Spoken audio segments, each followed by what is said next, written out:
What's up, everybody? This is Esoteric Nomad. So, where to start? I got my coffee. I got a black and mild with me. I'm ready to talk about some shit. This might be a longer one. I don't know if anybody, I know people are listening to these. I don't know to what extent people are listening to these, and that's okay. Still gonna put it out there because this is what I was told to do. And one thing I've realized over this process time of my awakening is that doing what I'm guided to do does serve me best. I don't always get the opportunity to see how it's going to serve me best when I'm doing it. Sometimes you just hear stories of how it's going to serve you best. It's like hearing tall tales and fables of a far-off magical land where doing the hard thing will bring in manifestations and blessings and all your heart's desires. It becomes almost mythical when you're used to. Sorry, my animals are doing the most. Go. My dog and my cat like to play together, and they're doing it like right under my feet. Go. Sorry, y'all. This is what they do whenever I'm trying to do something. It's fine. I'm used to this. Anyway, but yeah, like I feel like society in general is told this a lot, especially if you're in the spiritual community. And when I say spiritual community, there's many, just like when people refer to faith and religion, there's many different types of faiths and sects of religions. And just like with the term spirituality, there are many different sects of spirituality that I've come to realize. And I'm not here to cast judgment on any of them. I'm just saying there are a variety. There is the TikTok spirituality. And even in TikTok, there's many different facets of that, because there really are some people on TikTok who I believe are very aligned with a very genuine message and have an understanding of what it means to, how do I say this? When you feel like you've been called to do something and you're making that effort to put that message out there or to act in service to something, you're doing your best to do it in a way that is non-discriminatory, that is open to different beliefs. You're not trying to condemn, you're not trying to harm. Now, I'm not saying that everybody's perfect in doing this, because once again, we are all human. And ego is a real thing. We have ego. We cannot escape the ego. I used to think I could. I don't know where I got this idea. I'm here to tell you, you can't. You're not supposed to. The ego is meant to be something that we have that serves us. It needs to be in balance as best as we can, but it is meant to serve us. And when I say service, I mean we have a control over that. And so there's many people out there who are, I'd say maybe their ego is not in service to them and they're in service to their ego, and they're saying and doing whatever with, it seems like, I say seems like because I don't know them personally, but it seems like little regard to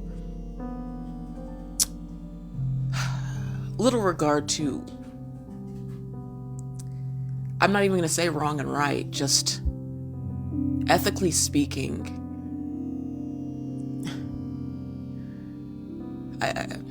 it's so difficult, because for human, with today's society and humans, we have our language. There's many different languages, yes, but we have words to describe things, but speaking was not our initial way of communication.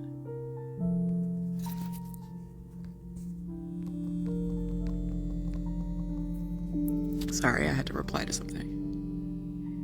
Speaking was not our initial mode of communicating. It wasn't. And so we came up with words, and there's many good words. We have many good words to describe things. But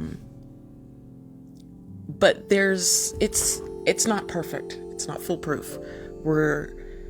There's so much that is felt, that is experienced, that it goes beyond words. So we do our best to put the words that we know and that we have And we do our best to use those, but they often fall short with describing certain things. This is what I've really come to decide. And so in that, the words that we speak, once they're spoken, they're out for interpretation. They leave our mouths, they enter the world, they enter ears of people, and then they're interpreted. And there's different perspectives, and we have no control over that perspective. Now, if you're like me, someone who tries to use the most careful of words, someone who tries to really think before they say things, at least now. I was not always this way. I promise you. This took a lot of fucking up for me to get to the point where I'm at now,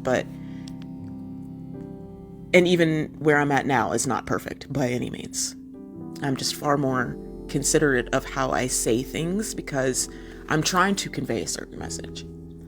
When I get on here and I talk about things, I know I ramble, I know I get off on tangents, but it's all, before I sit down, I pray, and I ask that the message that I'm meant to say is supposed to come out, and so I trust that.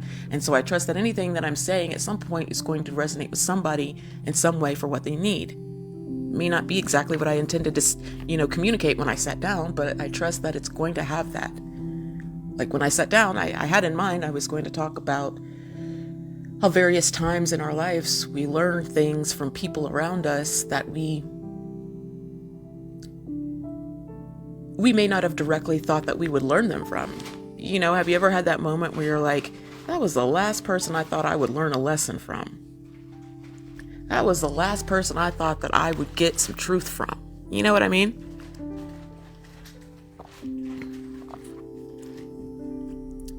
Things like that. There was a time in my life, not that long ago, where I was starting to resonate with my calling. And my calling is multifaceted, as I'm sure many of you can understand. Like sometimes we're called to do multiple things. Essentially, I feel like most of us, part of our calling is just to exist and become the best versions of ourselves possible, to learn, to experience, to grow, to evolve, to experience the full range of our emotions, to have relationships, to have fellowship, to experience life. Which is very simple to do. We just have to exist. And in that calling with me, part of that is to communicate with others and to help others from my experiences. Because at least in my mind, we go through a lot of shitty things in life, and we often wonder, well, why the fuck did I have to go through that? And there's not always an answer. There's not always a cause and effect looking us in the face that tells us, well, this had to happen for this reason. Sometimes it's more elusive, and we aren't aware of why we had to go through something. But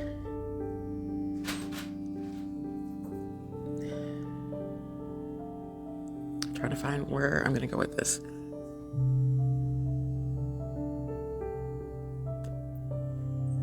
But a lot of times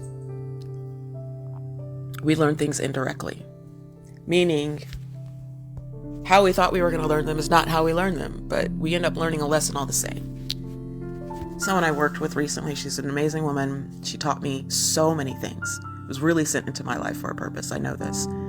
And for a particular time we were working together, and she was telling me how we worked with children, and we worked in a difficult district. And when I say difficult, I mean the kids, the school system, it's in need of help. I don't know where your children, anyone who's listening, I don't know where your children go to school.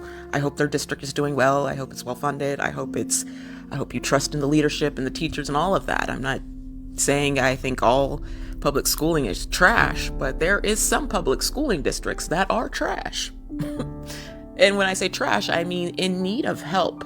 The teachers are exhausted. The good teachers are worn down to the point where they're not giving their best, and it's showing.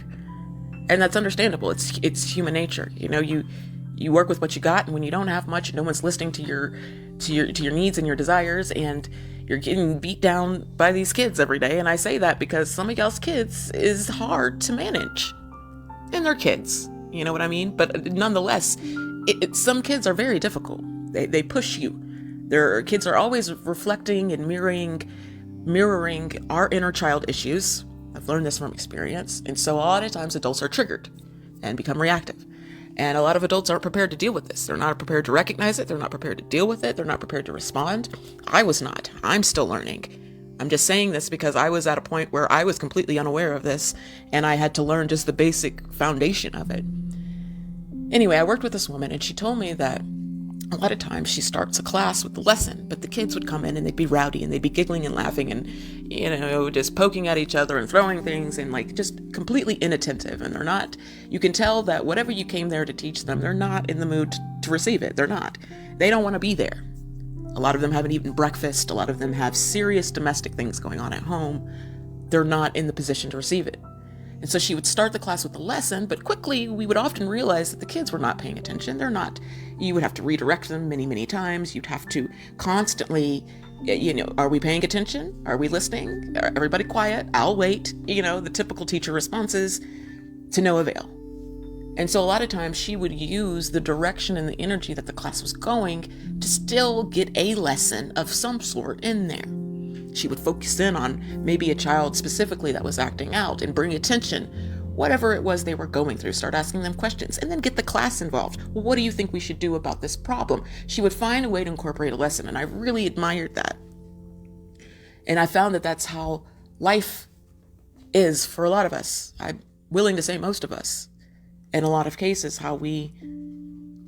if you have felt chosen and called to communicate and help others, a lot of times the way that we do that is not going to be directly. It's not going to be by sitting down with someone and taking their hands in yours and looking them in the eye and explaining how you went through something and how it was difficult and how you made it out and all the things you learned. I mean, in a picture perfect, if it was a movie and that was a scene, that would be perfect, but that's not often how it goes. It often goes by falling out of communication with people, breaking ties, losing connections with people, arguing with people, and in later reflection or in something that happens as a result of that interaction, we learn a lesson.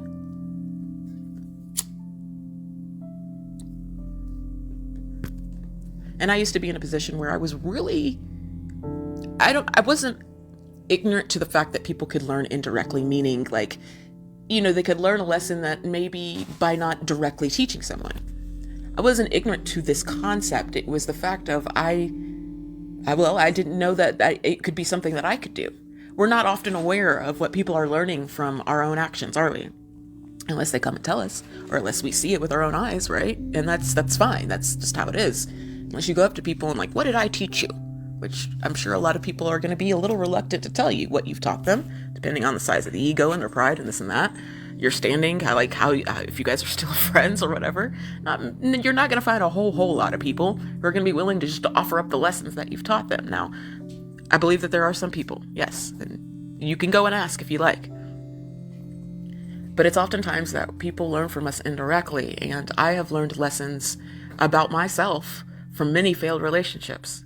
And I'm grateful for it because then it helps me see that those experiences were not sort of in vain. It wasn't just I lost that person. I feel like a lot of times when we lose people and connections in our lives, we're really just losing a version of someone who we thought that they were. Because it's human nature to idealize people.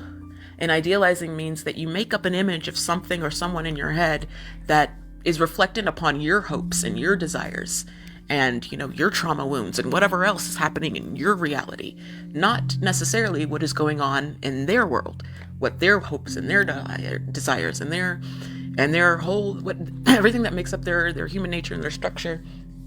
You're not really basing it off of that. That's what idealizing means. You kind of just fantasize a version. And sometimes it holds true to who the person, place, or thing is. And then sometimes it varies. And sometimes it's completely off base. And it doesn't relate to who they are at all. And we just were Delulu, in a sense. And we just made up this person in our head that never existed. And that can be really hard to come to terms with and to accept.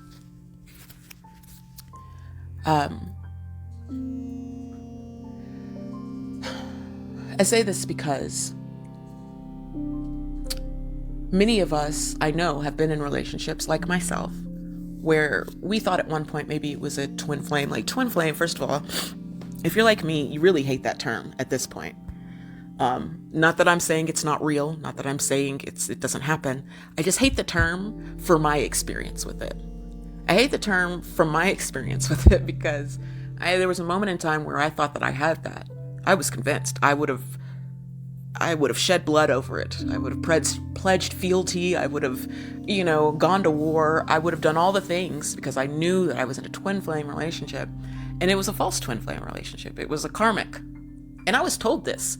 I was told that the name karmic came up many times, but it didn't compute. It didn't connect in my head that karmic is something different than twin flame. And karmic often presents as false twin flame. I didn't know this at the time.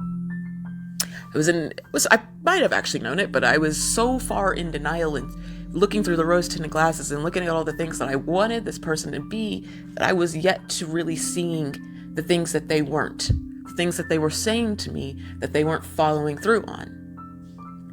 And now I'm careful to talk about anybody. I am, because one thing I've realized, and from this relationship specifically, is that at any given time, if there was something that I was upset about, like, why does this person do this? Like, why are they doing this?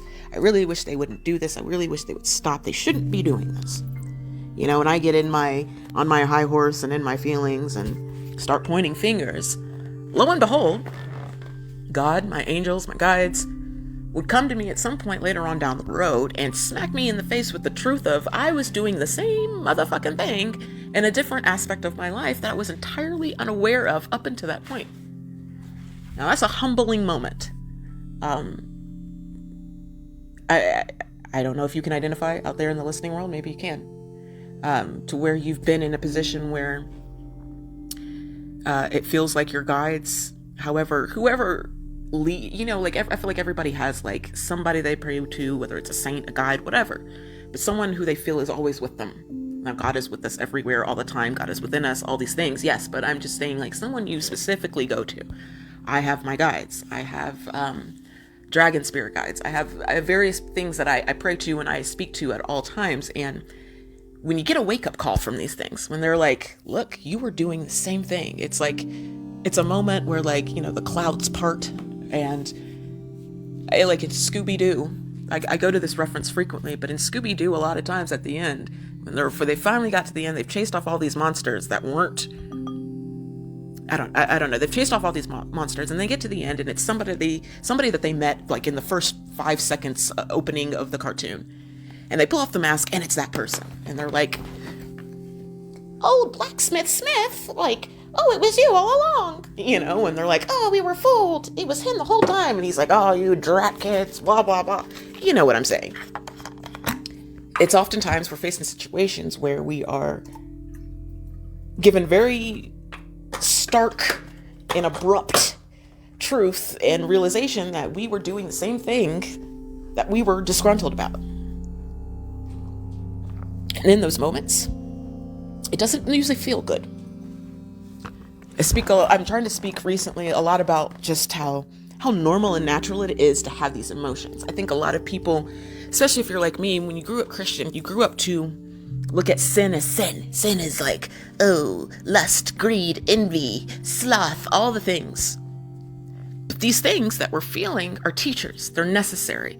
It comes back to polarity. It comes back to duality. It comes back with us embracing the dark with the light, because without one, there would not be the other. Think about it. Nighttime wouldn't be what nighttime is if there was no daytime, because there would be nothing to reflect it. There would be nothing to compare it to. We wouldn't have, well, it's the daytime. No, it would just be, it's all the time if there was no nighttime. Polarities exist. We need these, quote, negative emotions that we've been taught are negative, which in a sense, we're taught that they're negative because they usually make us feel like icky on the inside. And a lot of times with a lot of people, they make people do dishonorable things, right? But really, they can be there. When I say embracing the dark, they're there to teach us in a way that if we stop running from things long enough to slow down, turn around and look it in the eye, a lot of times it's not what we even first thought it was. And I know it's not what a lot of us, especially I know from what I know of Catholicism, it's not in a lot of our nature to look at sin, quote sin, or look at these negative emotions with an endearing sort of perspective. We're not taught to look at these things as like, these are good things, they can teach us. No, we're taught to avoid them. Don't do it. Smack on the hand, smack in the face. Don't do it. That's wrong. That's bad.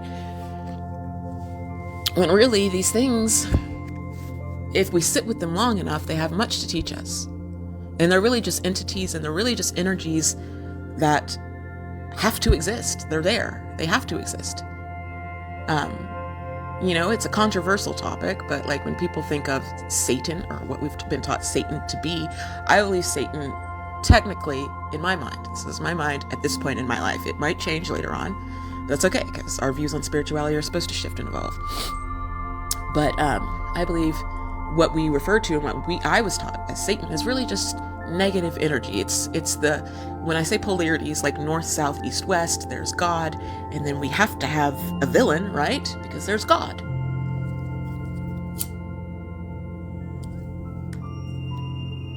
Now, I'm not necessarily sure that this is true. I'm not necessarily sure if there has to be a villain, or if there is just, because when you think about it, if negative emotions are there to teach us, and that if we sit with what makes us uncomfortable long enough, we can usually find a feeling underneath it. We can usually dig below it. Like if you look past your anger long enough, it's usually something that you're scared of. It's usually like you're frightened, or you're afraid, you're anxious. It's usually not just anger. There's usually something underneath it. And so in that, if we sit with these negative emotions, like when you learn a lesson from somebody that, say you're at odds with, you're not on speaking terms, or, that they did you wrong, they did you dirty, whatever. But you actually are faced with a moment where you see that you have done something in the same way, well, different ways, but you've done it similarly, the same thing that you were upset about, you have done. That's what I'm trying to get at. Thank you, God. Okay. It's a humbling moment, but I implore you to sit with this, because so much comes from sitting with the negative emotions. Now, like I said, not many of us were taught to do this. We're taught to go away. Sin, avoid the sin. Don't do the sin. Sin is bad. Religion, how I was taught at least, and as many others were, we were taught to avoid. We were taught to just do everything we can to not sin. And in that, we grow up to be adults that are avoiding, that are ashamed of these negative things that we're feeling, when really these feelings that we're having, we are meant to have to teach us. But we've been so taught to avoid them that it's been ingrained in our brains, and now it's just automatic. Now we don't even think about it. We just, a lot of us at least, pick up the first thing to avoid it. That's what I used to do when I was getting high. I want to avoid this feeling. I don't want to feel this. So, boop, instant gratification. I'm going to go get high. Or I'm not going to think about it. I'm just going to walk away, something. But that only works for so long. We can only get away with avoiding for so long. Avoidance, the word avoidance, it's a void dance. You're dancing in the void, sort of, cartwheeling and shimming and shaking and doing the Dougie around this thing that you don't want to face, but it's always going to be there. It's always going to come back up in some way. And sometimes it buys its time. Sometimes you get a couple good years, it feels like, out of avoiding something. But it'll always come back. And the longer you avoid it, the more intense it usually does surface. And so, all in all, I'm saying that, like, facing the things, many things can be teachers. The negative emotions. The negative emotions specifically. We have to look at a lot of things in order to heal them. There's a meme that I see circulating around social media frequently, and you've probably seen it. It's like, I think I'm getting a call right now. Hopefully it's not messing up the recording. There's a meme circulating, and it's like, dang, what was I going with this? I don't know. I completely lost my train of thought, people. I looked at my phone and saw I was getting a call, and my mind went blank. Avoidance. I was talking about avoidance, avoidance, blah, blah, blah. Things coming back up. Oh, yes, the meme. The meme that I often see is like talking about acknowledge the trauma, face the trauma, heal the trauma, like feel that shit and then heal that shit. It's a variation of those words. Like face the shit, feel the shit, heal the shit, let it go. Don't avoid it. And how important that is. It really truly is, people. And I'll tell you the consequence of not doing this. Now, it's going to manifest differently for all of us, of course, but for sure, it's going to manifest in some type of way in your life if you avoid. Like, none of us can escape this. It'll be different how it manifests, but if you don't face the things that are icky, where you're going to keep, your problems are going to keep, quote, problems. Things are going to keep manifesting in your life, scenarios, events, people, places, and things that are going to reflect whatever that base issue is that you're avoiding. And the more we face those things and try to heal them, the less we will encounter those situations, people, and things. Just like that's why so many of us keep having the same types of relationships, because we're not facing what it is at our core that is causing us to attract or to have the same dynamics in these relationships. I wasn't for a very long time. It was only after recently, I don't know the exact time frame. I was in a brief relationship this past year, and I'm not speaking of this one. This one was quite different than the rest. It still did not last that long, and that's okay. But I'm speaking to one prior to this that was almost 5 years long, and how many things were different in this relationship than even the one before it. And how because those small things that were different, it allowed me to get comfortable and to put on those blinders to the things that were still there that I needed to face. A lot of times we're comparing, one partner from the next. And I was like, well, this person's not doing this person's not doing that. It's nothing like this. It's nothing like that. And so I put on my blinders, I put on my rose-tinted glasses, and I forge ahead, because it's not all these other things that I thought were like the worst things, quote, worst. But it's really not about worst, really. It's about just, toxic dynamics, things that we're doing that we're not recognizing. And in this relationship, it was always a mirrored facet happening all the time. I was able to see this. I'm not so sure if the other individual was able to see this as often as I was. And I say that, I only say it as often because I feel like if they were, many things would have been easier to handle. Before I get on, there was many times in that relationship where I got on a high horse and I thought I was better than that person in a moment. And that's not something I'd like to admit, because, who does? I've never been a purposely arrogant person. I've never been a purposely cocky or egoic person. And there were times where, I was, especially when I was first getting into my spiritual journey and really I was absorbing things at a very fast pace initially. It was like AP classes, and I was immersed in it, and it felt amazing. And this person, because we're all on different journeys and at different paces, and that's okay, but I was not really quite privy to this at that time. I was like, well, why aren't you wanting to face your darkness? Why aren't you doing all these things? You should be looking at this.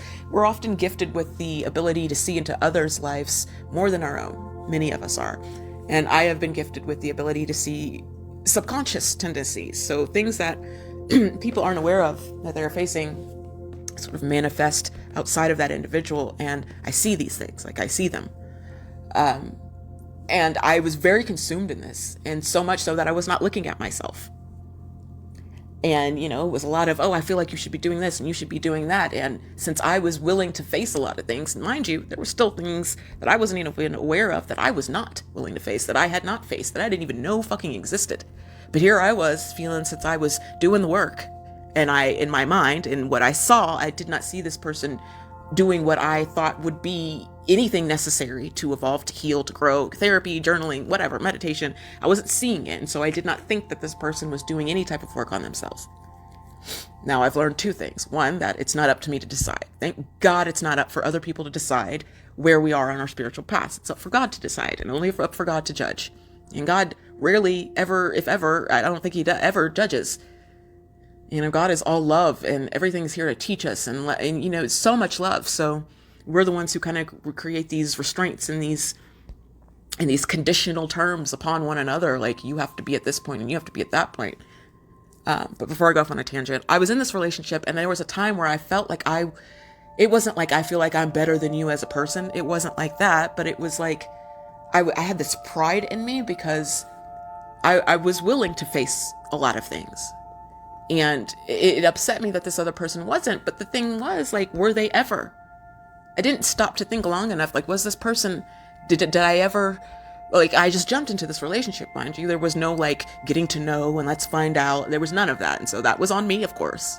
Like, I did not ask the questions. I did not. And even when we ask these questions, we don't always see these things, right? You have to get it, it takes time to learn things about people. But I really took no time anyway. And, here I am mad that this person isn't doing something that I never really even, when I first got into the relationship, I wasn't willing to do it. I didn't even know I needed to do it. But now here I am on my high horse, like, you should be doing this. I'm saying all this to say that there's times when show each other grace. This is why I've over the years, I have shifted the way I discuss about certain things. I've always tried to be mindful about how I say things, but it's really elevated to a certain point now, because I'm starting to understand even more how we are all fucking human, and how facing darkness to any degree is fucking hard at times. And how if someone said, push this button, you deal with it, push this button, you never have to face it, how I'd probably wear the shit out of that do not face button, because it's painful. Now I know it's necessary. The only difference with me now is that I know it's necessary. And so the longer I don't face it, I can really only be mad at myself. It's just like, let's go on, let's get on with it, let's get it over with, blah, blah, blah. And so, and I will still drag my feet, and I will still take some time, and, well, are you sure I have to? Maybe I can do this. This is what we do. It's human nature. So it's hard. And here I was faulting other individuals, this person I was with at the time, for not facing it when it's difficult. It's fucking hard. Some of us have darkness that you can't even imagine. And when I say this, it's things, it's trauma, it's things in our past, it's levels, and it comes from lifetimes and just other soul incarnations that we're not even aware of. We don't see it on the surface, a lot of us. Some of us have the gift of seeing certain things. As I've had that experience of seeing certain things manifest outside of people, some of us are dealing with an immense amount of shit. And we go to our 9-to-5 jobs and we get stuck in traffic, and there's Kendrick versus Drake and all this bullshit happening in the world, and we don't even think about any of this other stuff. And that's okay, because I'm not saying it's okay, but it's easy. I'm saying I understand how it's easy to get lost in the mix of societal life. We don't even think about these other dimensions and realities and playing and all this other shit that exists on top of everything outside of us. So having grace in that, and I had to learn that grace for myself, for one. And I realized that the reason why it was difficult to show that other person grace and forgiveness and compassion was because I wasn't doing it for myself. But I was able to learn a lot of these lessons by looking at the other person. Instead of like, I don't want to face this. I don't want to hear this. I don't want to know about this. It took a lot of facing things that I didn't want to face. And how so many of us, if we would just stop running from things and start to get into it, we'd realize we're much stronger. For one, we're much stronger than we give ourselves credit for. Not to say that we're not weak at times, not to say that, people haven't been broken down. I have had many failed, obviously, suicide attempts in my lifetime. I've been in and out of 72-hour holds. I've been down that road plenty of times. I've self-harmed. I've tried to leave. I understand not wanting to face shit. It gets unbearable, it feels like at times. And the worst of it all, it feels like sometimes we have to do it alone. A lot of times we're meant to face it alone, or what seems like being alone. But a lot of us, like I've discovered for myself, and surprisingly so, are so much fucking stronger than we have ever thought. Think about some of the shit you've been through in your lives. Think of some of the trauma, the betrayals, the heartbreak, the physical pain, the emotional pain that a lot of us have endured. And think about if you still have the capacity to laugh, if you still have the capacity to smile at another individual, if you still have the capacity to have compassion and forgiveness towards yourself or anybody else, then you are fucking strong as shit. You're a fucking warrior. But we don't always recognize this. Yeah. I'm going to leave it at that there. I'm going to leave it there with that today, guys. I feel like that's the brunt of the message. I've touched on a lot of different things that were sort of popping up in my mind. But I just want to say in the end that look around you. Life teaches us lessons in all types of various ways, through our children, through our animals, through sitting in traffic through a song on the radio, the signs and everything are always around us. It's often hard to see, and I struggle to believe it myself at times, but it's there. Ultimately, I know it's there. It's just hard for me to see it sometimes. Lessons, people can be teachers and teach us lessons in all types of direct and indirect ways. Don't be closed off to something just because it's coming from a source that you don't want it to. I'm mad at this person, so they couldn't possibly have anything to teach me. Then no, they probably have a lot to teach you, especially if you're mad at them. All right, and stay safe out there in these cosmic streets. Astrology is not our fate, but it is a helpful guide. And if you look at what's going on astrologically, there's a lot going on. Just for myself, there's a lot going on in my own life. I am on the cusp of Gemini and Cancer, so it's a cardinal sign. And God, what's a Gemini? Is that a mutable sign? I don't recall. I don't know. But so it's a lot of different things going on for me personally. Gemini and Cancer, then I'm a Libra rising. I've got a Leo moon. It's a lot, folks. Life is lifing. I'm here to tell you that you're not in it alone. I believe that if I have the strength I have with some of the shit I've been going through recently, presently, in the recent past, then so do you. You can do it. And if we rely on each other, especially, it makes getting through these darker times a lot better. But I love you guys. I love all of you. Stay safe out there in these cosmic streets, and namaste.